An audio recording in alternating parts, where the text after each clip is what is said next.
So I'm out here this morning in the poppies because they're somewhat closed. They're not open yet because they are phototropic, and the sun causes them to open up. If it's a cloudy day or night, they would stay closed. So remember that our characteristics of living things, whether they be plant or animal, is that they contain cells. They respond to a stimulus, which is shown here. They respond to the sun that causes them to open or close. Even though you think plants don't move, they actually do have some movement. And living things move. They grow and develop. They reproduce. They make energy for themselves. The sun goes down and goes into the green part of the plant, which contains chlorophyll, and that sunlight is absorbed and converted into food for the plant. So one of the questions in Gregor Mendel that I asked was to explain the law of dominance. And this would be a great example of dominant and recessive traits. Almost all these poppies are orange, but there are poppies that come out red, white, yellow. There's different colors. So this whole field, they can all be orange, except occasionally you'll find other colors. Like here's one here, and that one is yellow, and it actually has some white mixed into it. So a very small amount though, kind of strange, but it's mostly kind of a yellowish color. And there are some yellow poppies that are out here. So when they breed, just because the poppy is one color doesn't mean the offspring will come out the same color. And that's true for people.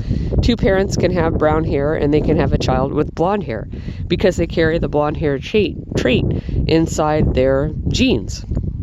Just like people have diseases, like if you're diabetic, maybe your children are not diabetics, but their children are diabetics because they're carrying it inside. So there's these traits that we carry. And when they're masked by other alleles, they are dominant and recessive. So let's say, for example, I read about poppies. I couldn't find very much information about orange, but I read that if you cross a white and a yellow poppy, or you cross two poppies that carry white and yellow alleles, then if the white and the yellow are inherited in the offspring, yellow will dominate the white, and the poppy will end up looking yellow. So it would carry white, but it would look yellow. The only way you would get the white poppy is if it inherited two white alleles, because white is recessive. And you have to have two recessive traits in order to look recessive. That's called your phenotype, what you look like. The genotype is what you're like on the inside. There's more yellow poppies in the field of orange. So the color and all kinds of other things like seed shape, like Gregor Mendel experimented with, studying, they can be influenced by whether or not the alleles are dominant or recessive for that trait.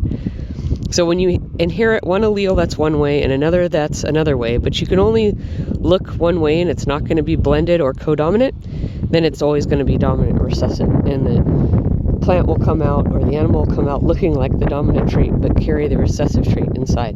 So maybe those flowers are yellow, but maybe they're really yellow-white inside, genetically, but they'll appear to be yellow because the yellow is dominating or overpowering the white. So the word offspring, many of you are using in your videotapes, you're saying offsprings.